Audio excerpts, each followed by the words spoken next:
Swastiastu. Assalamualaikum warahmatullahi wabarakatuh. Salam sejahtera bagi kita semua. Shalom, namo buddhaya, salam harmoni. Di sini saya akan mempresentasikan dasar-dasar bimbingan dan konseling jawaban ujian tengah semester. Sebelumnya, perkenalkan, nama saya Niwayan Yuni Arsita, NIM 20110110009, semester 1, kelas A, program studi bimbingan dan konseling. Yang pertama ada jelaskan pengertian dari istilah dasar-dasar bimbingan dan konseling secara rinci dan sebut dari sumber buku DDWK.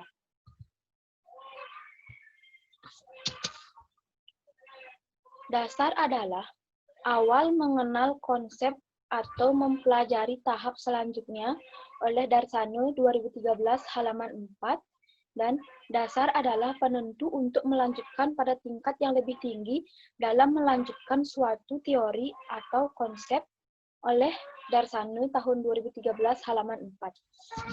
Selain itu, selanjutnya ada bimbingan adalah bantuan diri individu untuk perkembangan mencapai diri yang optimal oleh Darsana halaman 4, serta konseling adalah hubungan antara seorang penolong yang terlatih dan seseorang yang mencari pertolongan, di mana keterampilan si penolong dan situasi yang diciptakan olehnya menolong orang untuk belajar berhubungan dengan dirinya sendiri dan orang lain dengan terobosan-terobosan yang semakin bertumbuh. Oleh Darsana tahun 2014 halaman 6. Selanjutnya yang kedua ada jelaskan tujuan bimbingan dan konseling. Tujuan merupakan pernyataan yang menggambarkan hasil yang diharapkan atau sesuatu yang ingin dicapai melalui berbagai kegiatan yang diprogramkan. Tujuan bimbingan dan konseling merupakan pernyataan yang menggambarkan kualitas perilaku atau pribadi siswa yang diharapkan berkembang atau kompetensi siswa melalui berbagai strategi layanan kegiatan yang diprogramkan. Tujuan bimbingan dan konseling juga dapat diartikan untuk membantu individu memperkembangkan diri secara optimal sesuai dengan tahap perkembangan dan predisposisi yang dimilikinya, seperti kemampuan dasar dan bakat-bakatnya. Berbagai latar belakang yang ada, seperti latar belakang keluarga, pendidikan, status sosial ekonomi, dan lain-lain, sesuai dengan tuntutan positif lingkungannya. Oleh Prayetno DKK tahun 2009 halaman 114. Selain itu, ada menurut Rohman Natawijaja tahun 2007 halaman 464, bimbingan dan konseling bertujuan untuk membantu siswa agar memiliki kemampuan untuk mengembangkan potensi dirinya atau menginternalisasi nilai-nilai yang terkandung dalam tugas-tugas perkembangan yang harus dikuasainya. Kemampuan menginternalisasi itu dapat meliputi 3 tahapan, yaitu pemahaman atau awareness, yang kedua ada sikap atau accommodation, yang ketiga ada keterampilan atau tindakan atau action. Selanjutnya yang ketiga ada jelaskan fungsi bimbingan dan konseling. Pelayanan bimbingan dan konseling mengembangkan sejumlah fungsi yang hendak dipenuhi melalui pelaksanaan kegiatan bimbingan dan konseling. Menurut Dewa Ketut Soekardi tahun 2010, bahwasannya fungsi-fungsi tersebut adalah sebagai berikut. Yang pertama ada fungsi pemahaman, yaitu fungsi bimbingan yang akan menghasilkan pemahaman tentang suatu pihak-pihak tertentu sesuai dengan kepentingan pengembangan peserta didik. Yang kedua ada fungsi pencegahan.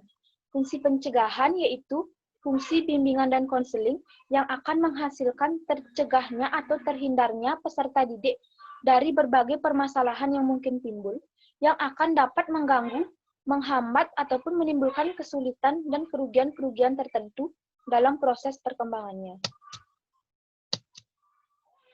Selanjutnya yang ketiga ada fungsi pengetasan. Fungsi pengetasan yaitu fungsi bimbingan dan konseling, di mana fungsi ini akan menghasilkan terentaskannya atau teratasinya masalah atau permasalahan dari peserta didik atau konseli dari konselor. Selanjutnya yang keempat ada fungsi pemeliharaan. Ataupun sering disebut juga fungsi pengembangan. Dalam hal ini, fungsi bimbingan dan konseling yang akan menghasilkan terpelihara atau berkembangnya berbagai potensi fisik positif peserta didik dalam rangka perkembangan dirinya secara mantap dan berkelanjutan. Lebih lanjut ditambahkan oleh Rohman Natawijaja tahun 2007 halaman 231, keberadaan bimbingan dan konseling memiliki beberapa fungsi dalam proses pelaksanaannya. Di antaranya adalah yang pertama ada fungsi pemahaman, fungsi pengembangan, fungsi pencegahan, fungsi penyembuhan, fungsi penyesuaian, ada fungsi adaptasi, dan fungsi penyaluran.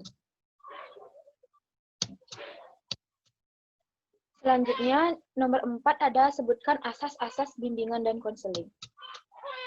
Dalam penyelenggaraan pelayanan bimbingan dan konseling, ada kaidah-kaidah tersebut dikenal dengan asas-asas bimbingan dan konseling, yaitu ketentuan-ketentuan yang harus ditetapkan dalam menyelenggarakan pelayanan bimbingan dan konseling oleh Prayitno dan Erman Amti tahun 2004. Yang pertama ada asas kerahasiaan. Asas ini adalah asas yang menuntut dirahasiakannya segenap data dan keterangan siswa atau konseli yang menjadi sasaran layanan, yaitu data atau keterangan yang tidak boleh dan tidak layak diketahui orang lain. Yang kedua, ada fungsi kesukarelaan. Ada asas kesukarelaan. Asas kesukarelaan ini yaitu asas yang menghendaki adanya kesukaan dan kerelaan siswa atau konseli mengikuti serta menjalani layanan atau kegiatan yang diperuntukkan baginya. Konselor berkewajiban membina dan mengembangkan kesukarelaan tersebut. Selanjutnya ada asas kekinian. Asas kekinian yaitu asas yang menghendaki agar objek sasaran layanan bimbingan dan konseling, yakni permasalahan yang dihadapi siswa atau konseli adalah dalam kondisi sekarang. Adapun masa lampau dan masa depan dilihat sebagai dampak dan memiliki keterkaitan dengan apa yang diperbuat siswa atau konseli pada saat sekarang. Selanjutnya ada asas kedinamisan. Asas kedinamisan yaitu asas yang menghendaki agar isi layanan terhadap sasaran layanan siswa atau konseli hendaknya selalu bergerak maju, tidak monoton, dan terus berkembang serta berkelanjutan sesuai dengan keutuhan dan tahap perkembangannya dari waktu ke waktu. Selanjutnya ada asas keterpaduan.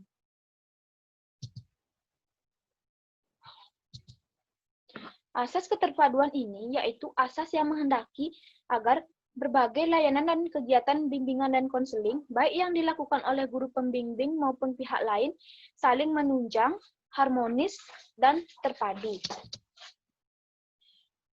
Selanjutnya yang ke-9 ada asas kenormatifan. Asas kenormatifan yaitu asas yang menghendaki agar seluruh layanan dan kegiatan bimbingan dan konseling didasarkan pada norma-norma, baik norma agama, norma hukum, norma peraturan, norma adat istiadat, ilmu pengetahuan, dan kebiasaan-kebiasaan yang berlaku. Selanjutnya, asas yang ke-10 ada asas keahlian. Asas keahlian yaitu asas yang menghendaki agar layanan dan kegiatan bimbingan dan konseling diselenggarakan atas dasar kaidah-kaidah profesional. Selanjutnya, ada asas alih tangan kasus. Dalam hal ini, asas ini menghendaki agar pihak-pihak yang tidak mampu menyelenggarakan layanan bimbingan dan konseling secara tepat dan tuntas atas suatu permasalahan siswa atau konseli dapat mengalih tangankan kasus kepada pihak yang lebih ahli. Selanjutnya, ada asas Tutwuri Handayani. Asas Tutwuri Handayani yaitu asas yang menghendaki agar pelayanan bimbingan dan konseling secara keseluruhan dapat menciptakan suasana mengayomi seperti memberikan rasa aman, mengembangkan keteladanan dan memberikan rangsangan dan dorongan, serta kesempatan yang seluas-luasnya kepada siswa atau konseli untuk maju.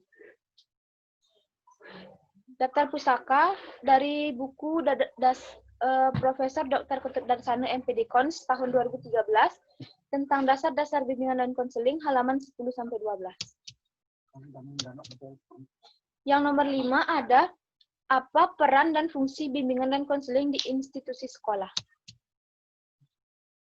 Keberadaan guru bimbingan dan konseling atau konselor adalah pribadi yang memiliki pemahaman dan pengetahuan, sikap dan keterampilan untuk membimbing siswa bermasalah termasuk anggota masyarakat yang memerlukan bantuan untuk memecahkan masalah yang dihadapinya.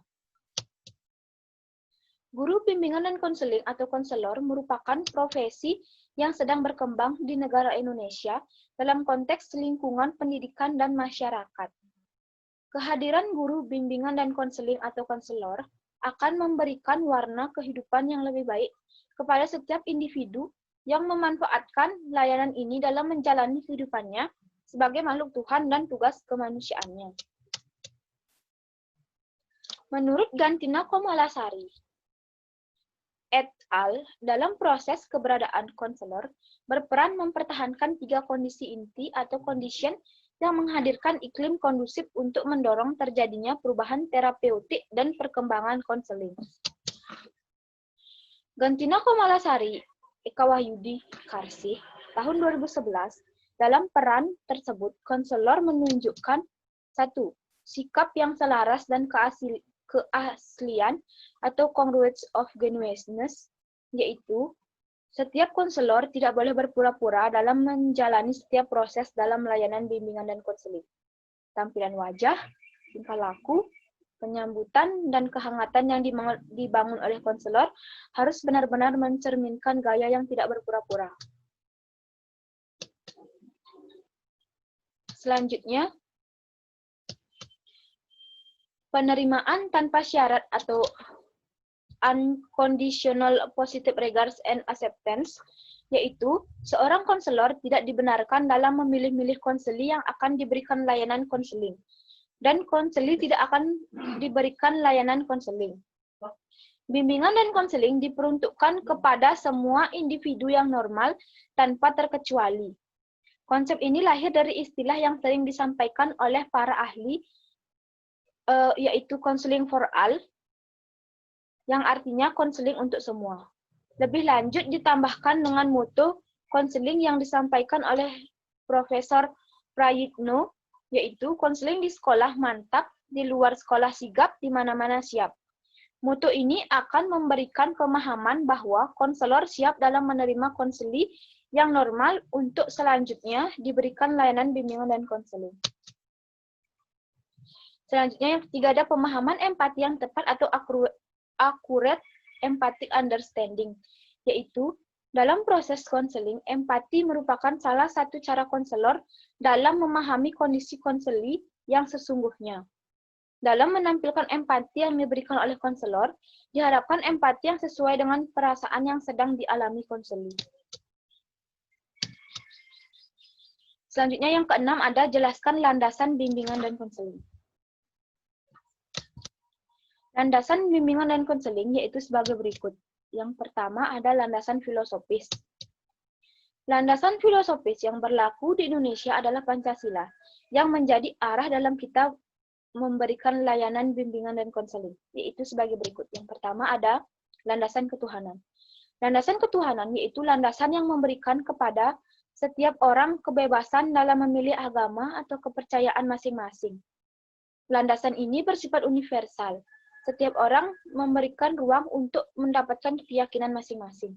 Misalnya, kamu lahir sebagai anak manusia di keluarga Hindu, Kristen Katolik, Hindu Buddha, ataupun Islam.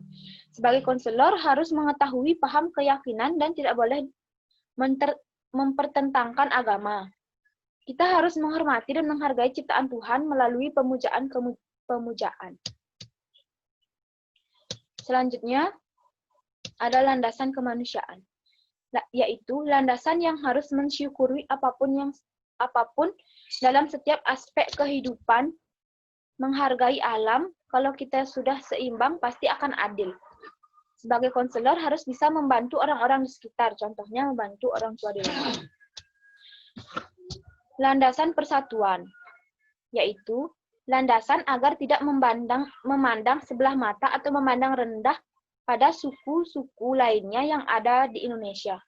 Dalam hal ini, konselor harus mengetahui suku-suku yang ada di Indonesia, jangan sampai negara terpecah karena suku bangsa cukup komplit. Selanjutnya ada landasan kerakyatan. Landasan kerakyatan yaitu landasan yang lebih dilaksanakan untuk mendapatkan keputusan bersama. Bisa dengan musyawarah mufakat. Yang kelima ada landasan keadilan. Landasan keadilan yaitu landasan yang mengedepankan keadilan bagi seluruh rakyat. Contohnya, ada bangsa yang ingin menyengsarakan rakyatnya, misalnya demo Omnibus Law. Selanjutnya, ada landasan hukum. Dalam landasan hukum, bimbingan dan konseling ada 5 peraturan, yaitu sebagai berikut.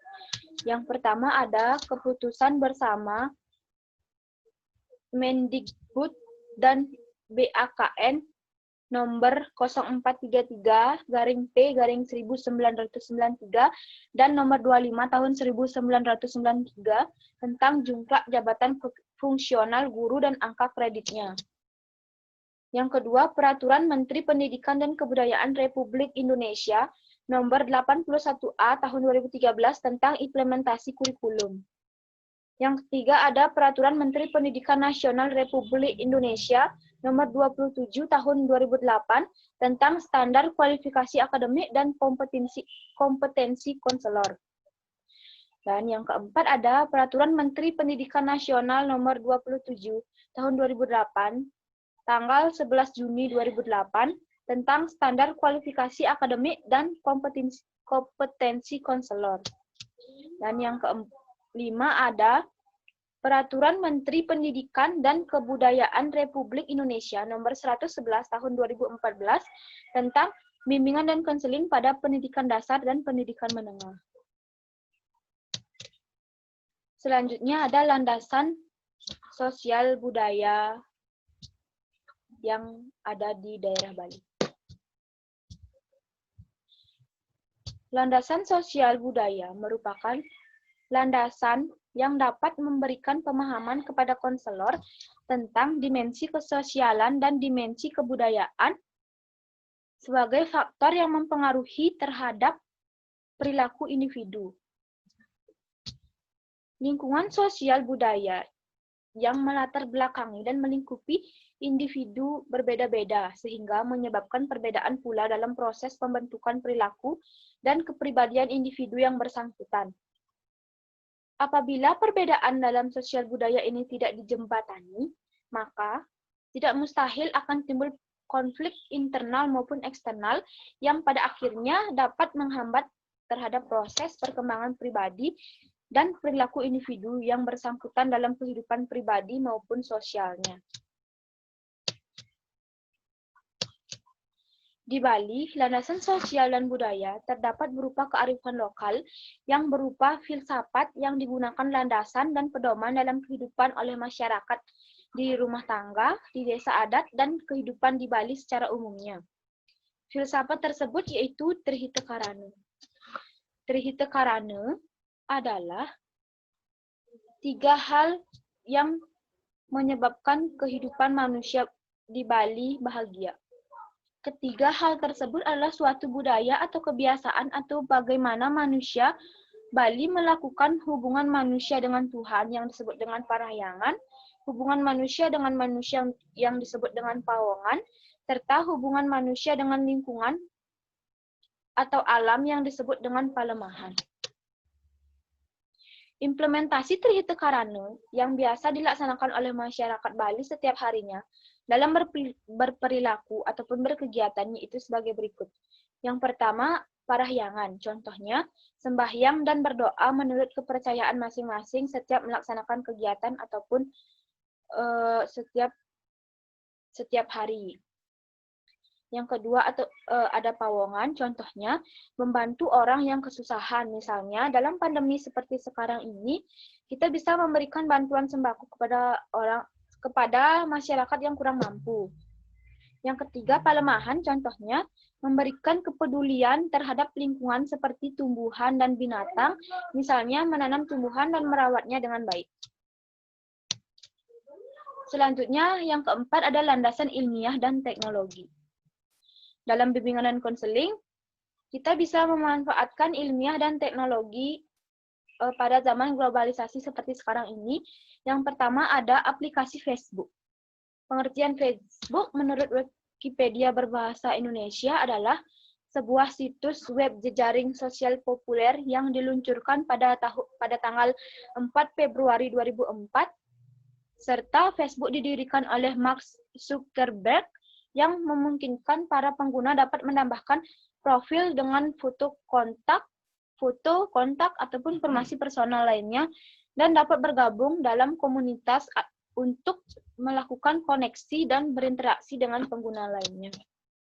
Kelebihan Facebook dalam bimbingan konseling, dengan media pembelajaran Facebook, siswa dilatih belajar mandiri dan tanggung jawab belajar, aktif serta bekerja sama dalam menyelesaikan permasalahan, kolaboratif, mengembangkan strategi belajar, juga melatih siswa dalam penguasaan TIK, dan melatih penggunaan bahasa asing, serta pembelajaran yang meaningful dan ingin learning. Selanjutnya ada kelemahan Facebook dalam bimbingan dan konseling. Kelemahan yang mungkin timbul dalam sistem e-learning ini yaitu tingginya kemungkinan gangguan belajar. Untuk itu diperlukan adanya penasihat atau konselor yang memantau dan memotivasi belajar siswa agar prestasi belajarnya tidak menurun dengan cara mengerjakan tugas-tugas belajar sebaik-baiknya dan secara tepat waktu. Yang kedua ada aplikasi Twitter. Twitter adalah layanan jejaring sosial dan mikroblog daring yang memungkinkan penggunanya untuk mengirim dan membaca pesan berbasis teks hingga 140 karakter. Akan tetapi pada tanggal 7 November 2017 bertambah hingga 280 karakter yang disebut dengan kicauan. Berikut kelemahan dan kelebihan dari Twitter. Yang pertama, perhatikan tanda baca. Saat ini banyak orang yang sudah tidak menggunakan tanda-tanda baca dalam menulis status atau tweet, sehingga tak jarang orang yang salah dalam memahami hasil sebuah tweet. Usahakan baca timeline secara utuh sebelum mengomentari tweet orang tersebut, supaya tahu konteksnya, jadi tidak asal reply atau retweet. Yang kedua, kenali followers Anda. Agar Anda bisa menentukan gaya bahasa yang tepat Anda gunakan, ini penting karena bisa saja followers Anda datang beragam kalangan, pendidikan dan usia. Untuk membentuk sebuah image atau personal branding, nge-tweetlah seputar hal-hal yang dikuasainya, seperti tentang musik, marketing, olahraga, dan lain sebagainya. Yang ketiga, dan yang terakhir adalah be yourself, atau bahasa Indonesianya yaitu jadilah diri sendiri. Selanjutnya ada WhatsApp. WhatsApp Messenger merupakan aplikasi pesan lintas platform yang memungkinkan kita bertukar pesan tanpa biaya SMS,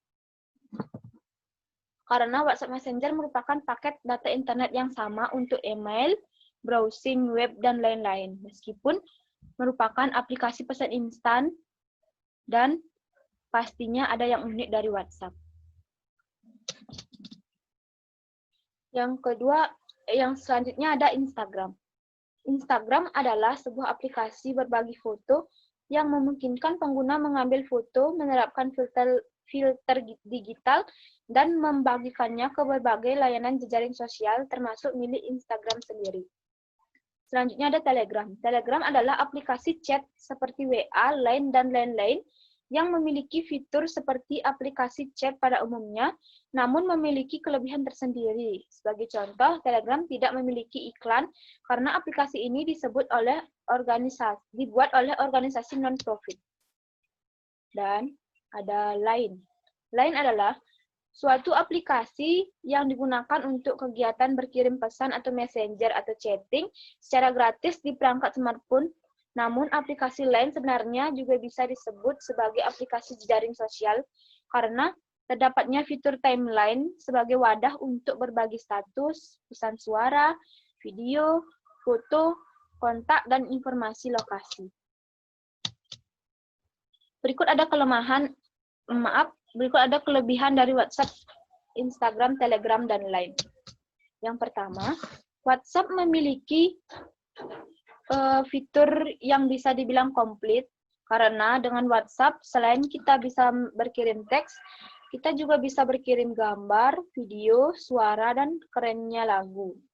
Kita bisa berkirim lokasi GPS via hardware, GPS atau Gmaps. Selanjutnya, ada aplikasi WhatsApp terintegrasi ke dalam sistem layaknya SMS. Kita dapat menerima pesan tanpa perlu membuka aplikasi terlebih dahulu.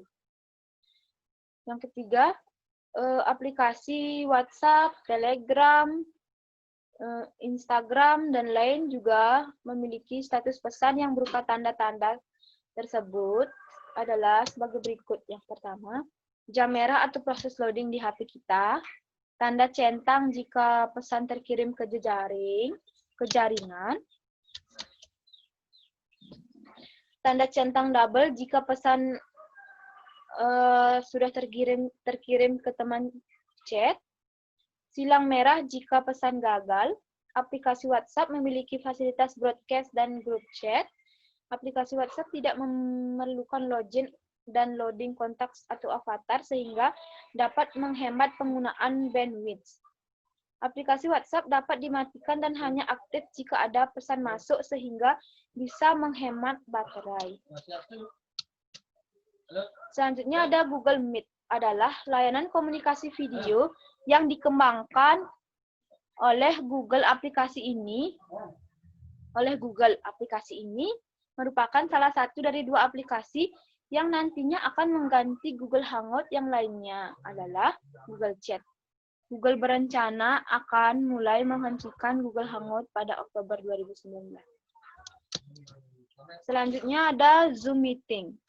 Zoom Meeting merupakan sebuah aplikasi yang dapat melakukan konferensi jarak jauh dengan menggabungkan konferensi video, pertemuan online, obrolan, hingga kolaborasi seluler, serta aplikasi ini banyak digunakan sebagai media komunikasi jarak jauh, dan selain itu untuk dunia pendidikan mulai dari sekolah hingga kampus diliburkan. Dan aplikasi-aplikasi inilah yang bisa digunakan dalam layanan bimbingan konseling pada pandemi seperti sekarang ini dan tidak harus face-to-face. Berikut kelebihan dari Google Meet dan Zoom Meeting. Mudah penggunaannya, apalagi dalam pandemi seperti sekarang ini, banyak pilihan tampilan yang menarik, dapat mengundang hingga 100 peserta. Berikut juga ada kekurangan dari aplikasi ini. Tidak adanya fitur hemat data, belum semua fasilitas free, serta membutuhkan jaringan internet yang stabil. Selanjutnya ada jelaskan kode etik sebagai seorang konselor di sekolah. Landasan dasar kode etik konselor adalah Pancasila, mengingat bahwa profesi konseling merupakan usaha layanan terhadap sesama manusia dalam rangka ikut membina warga negara yang bertanggung jawab. Dan yang kedua, tuntutan profesi, mengacu kepada kaidah-kaidah keilmuan dan teknologi demi terpenuhinya kebutuhan konseli sesuai dengan norma-norma yang berlaku. Selanjutnya ada kualifikasi dan kegiatan profesi konselor. Yang pertama ada kualifikasi. Ada nilai, sikap, keterampilan, dan pengetahuan. Agar dapat memahami orang lain dengan sebaik-baiknya, konselor harus terus-menerus berusaha menguasai dirinya sendiri terlebih dahulu. Ia harus mengerti kekurangan-kekurangan dan prasangka-prasangka pada dirinya sendiri yang dapat mempengaruhi hubungannya dengan orang lain, mengakibatkan rendahnya mutu layanan profesional serta mengurangi konselingnya. Yang kedua, dalam melakukan tugasnya membantu konseli, konselor harus memperlihatkan sifat-sifat sederhana seperti rendah hati, sabar, menepati janji, dapat dipercaya, jujur, tertib, dan hormat, serta menerapkan teori dan pendekatan metode dan teknik layanan didasarkan pada ilmu dan teknologi konseling yang telah terbukti keberadaannya. Selanjutnya, konselor harus memiliki rasa tanggung jawab, khususnya yang diberikan kepadanya. Saran ataupun peri dalam hubungannya, rekan-rekan pelaksanaan, ketentuan-ketentuan tingkah laku profesional seprofesi harus sebagaimana diatur dalam kode etik ini. Selanjutnya, dalam tugas-tugasnya, konselor mengusahakan mutu kerja yang setinggi mungkin. Untuk itu, prosedur-prosedur harus menggunakan teknik-teknik yang khusus dikembangkan atas dasar ilmiah. Yang kedua ada pengakuan profesional. Untuk dapat bekerja sebagai konselor, pengakuan diperlukan keahlian kewenangan oleh asas organisasi wewenang yang diberikan kepadanya oleh profesi pemerintah. Yang pertama ada penyimpanan dan penggunaan informasi. Catatan tentang diri konseli yang meliputi data hasil wawancara, testing, surat-surat menyurat perekaman, dan data lain, semuanya merupakan informasi yang bersifat rahasia dan hanya boleh digunakan untuk keperluan riset atau pendidikan calon konselor, asalkan konseli dirahasiakan. Yang kedua, penyampaian informasi pada konseli mengenai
Baik, saya lanjutkan. Yang kedua ada penyampaian informasi kepada konseli mengenai atau kepada anggota profesi lain membutuhkan persetujuan konseli menggunakan informasi tentang konseli dalam rangka berkonsultasi dengan anggota profesi yang sama atau yang lain dapat dibenarkan asalkan untuk kepentingan konseli dan dapat merugikan konseli. Selanjutnya, keterangan bahan mengenai profesional hanya boleh diberikan kepada orang yang berwenang menafsirkan dan menggunakannya. Konselor wajib memegang rahasia konseli. kewajiban itu tetap berlaku walaupun dia tidak lagi menangani konseli atau tidak bertugas sebagai konselor. Selanjutnya ada tahap testing. Suatu jenis tes yang diberikan oleh petugas yang berwenang menggunakan dan menafsirkan hasilnya.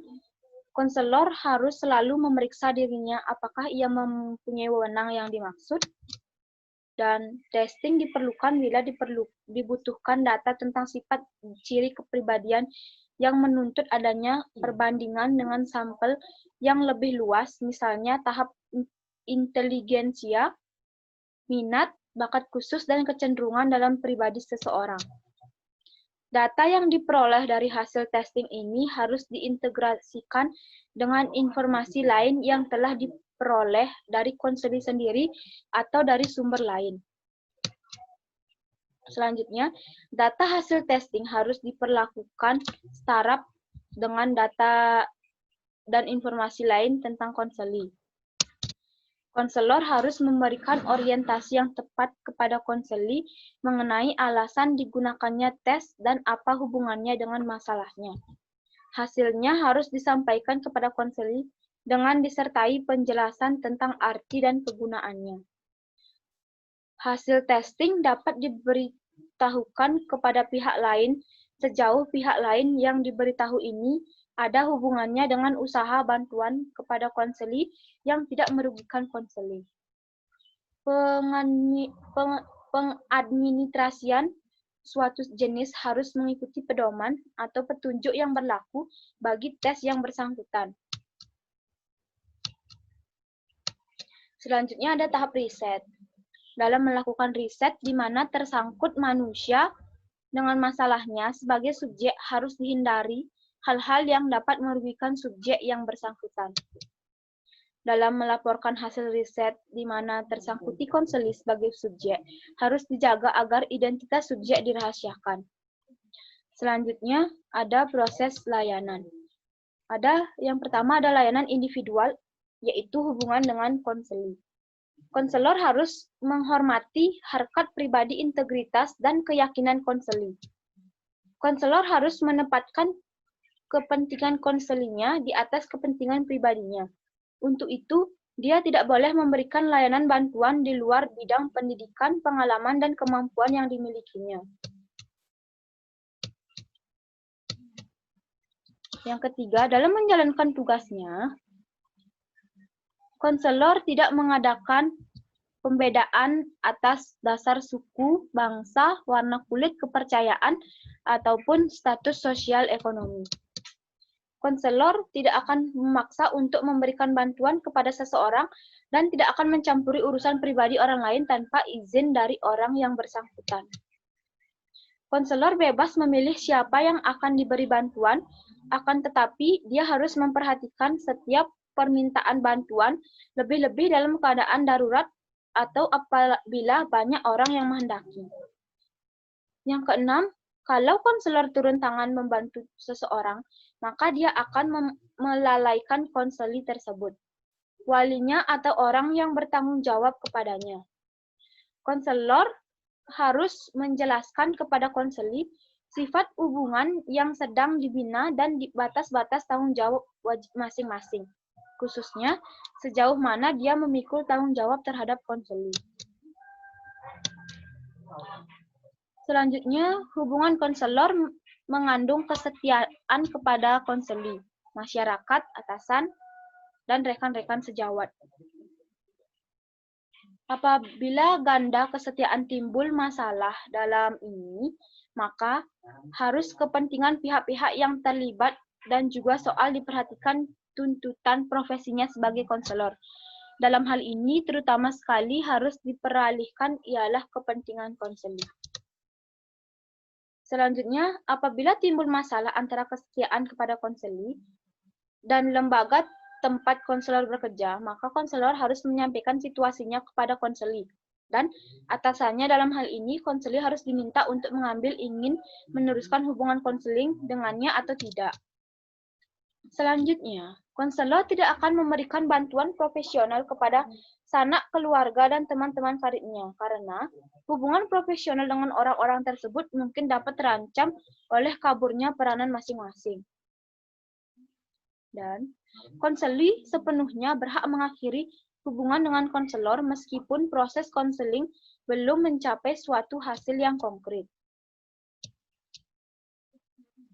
Selanjutnya yang ketiga ada konsultasi dan hubungan dengan rekan atau ahli lain. Dalam rangka pemberian layanan kepada seorang konseli, kalau konselor merasa ragu-ragu tentang suatu hal, maka ia harus berkonsultasi dengan rekan-rekan selingkuhan profesi. Akan tetapi, untuk itu ia harus mendapat izin terlebih dahulu dari konselingnya. Yang kedua, konselor harus mengakhiri hubungan konseling dengan seorang konseli bila pada akhirnya dia menyadari tidak dapat memberikan pertolongan kepada konseli tersebut, baik karena kurangnya kemampuan atau keahlian, kewenangan, maupun keterbatasan pribadinya. Selanjutnya yang ketiga, bila pengiriman ke ahli lain disetujui konseli, maka akan menjadi tanggung jawab konselor untuk menyarankan kepada konseli orang atau badan yang mempunyai keahlian khusus.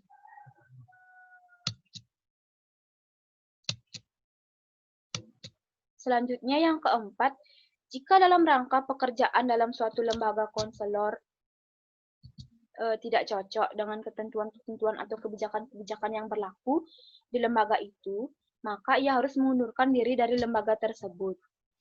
Dan kalau konselor merasa perlu untuk melaporkan sesuatu hal tentang konseli kepada pihak lain, misalnya pimpinan badan tempat ia bekerja, atau kalau ia diminta keterangan tentang konseli oleh petugas suatu badan di luar profesinya, dan ia harus juga memberikan informasi itu, maka dalam memberikan informasi itu, ia harus sebijaksana mungkin dengan berpedoman pada pegangan bahwa dengan berbuat begitu, konseli tetap terlindungi dan tidak dirugikan.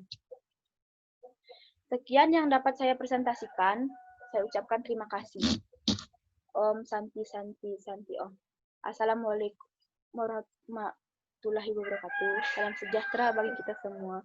Shalom, namo buddhaya, salam harmoni. Subuh